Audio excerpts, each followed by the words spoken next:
Morning guys, tingnan natin yung ating ang lalaki na guys ng aking kalamansi. Ayaw pa ipakuha ni mama dito sa namin, dito sa bahay ko. Meron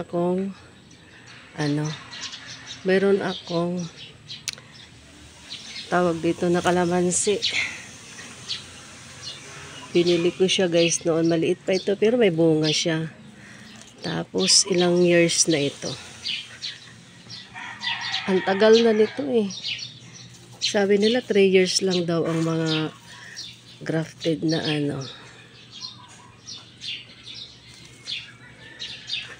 kalamansi. Ayan guys, lalaki Ayan.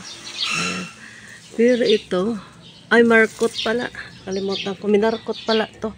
Binili ko to 150 ang isang paso. Sabi nila, pag markot daw, 3 years lang ang nila, tapos mamatay na. Hindi ako naniwala guys, kasi ito siguro na to 10 years na to sa akin Ayan, namatay nga yung isa kasi palipat-lipat. Dati kasi sa likod bahay to, tapos nag-extension kami, nilipat ko naman sa harap. Ayan, ang ganda no. Ayan ang lalaki, ang ganda tingnan. Ayan, ang dami niya bunga guys. Ang lalaki na, hindi pa ayaw pa ng mama ko pakunin. Kasi hindi naman mananakaw dahil nasa loob ng namin pader. Andun, ang dami pa niya Ang dami niyang bunga. Iba pa yung nasa garden namin. Ang ganda niya. Alam niyo ba, nung kailan ba yun? Na mayroong ahas dito, yung green na ahas, hindi daw yun pero syempre ahas, nakakatakot pa rin. Ayan ang dami, super dami ng bunga niya guys. Ayan, ang lalaki ayan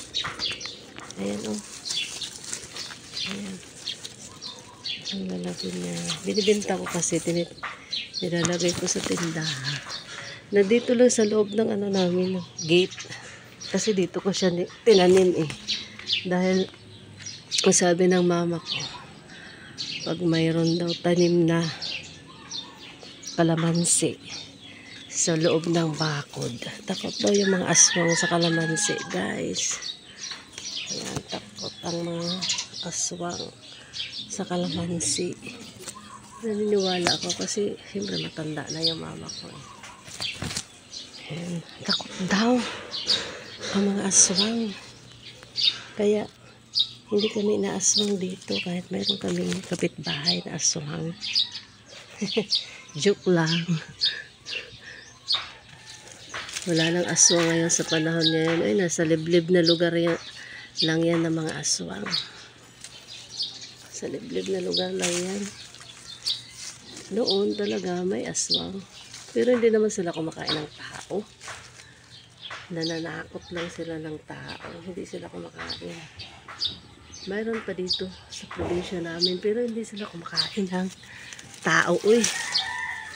Nananakot lang sila. Ayan, ang lalaki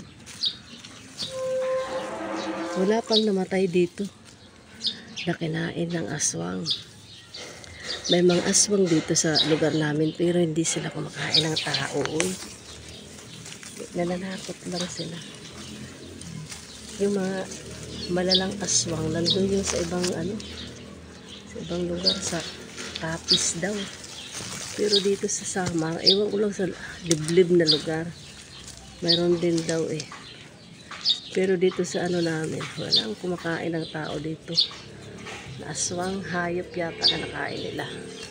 Mayroon dito sa amin guys, pero hindi sila hindi tao ang kinakain, hayop.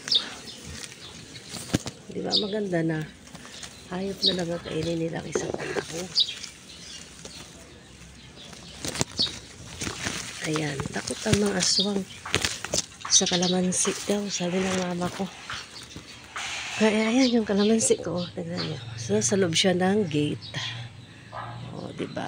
Nandiyan yung maliit lang yung namin. Maliit lang yung garden ko. Ayan.